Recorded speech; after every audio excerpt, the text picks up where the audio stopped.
સુરત શહેરના સરથાણા વિસ્તારમાં વૃદ્ધાના શ્રાદ્ધના જમણવારમાં પીરસવામાં આવેલી સુમુલ ડેરીની છાશના પેકેટમાંથી ઈયળો નીકળતા હાજર સૌ કોઈ ડઘાઈ ગયા હતા.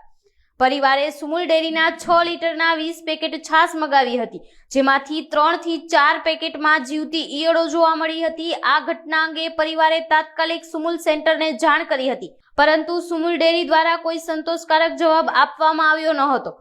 મીડિયા સાથેની વાતચીતમાં પરિવારે જણાવ્યું કે તેમને સુમુલ પર પૂરો ભરોસો હતો, પરંતુ આ ઘટના બાદ તેમનો ભરોસો ઉઠી ગયો છે.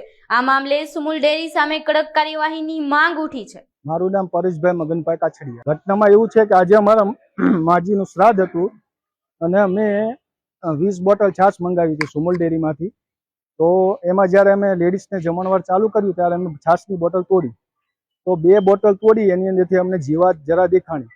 એટલે મેં કીધું આમાં નહીં હોય તો બીજી બોટલ અમે તોડીએ, તો બીજીમાં પણ એ જ પોઝિશન દેખાણી. આજે અમારે 550 થી 600 માણસનું જમણવાર હતું અને 300 માણસ તો ઓલરેડી આ છાશ પી ચૂક્યું છે.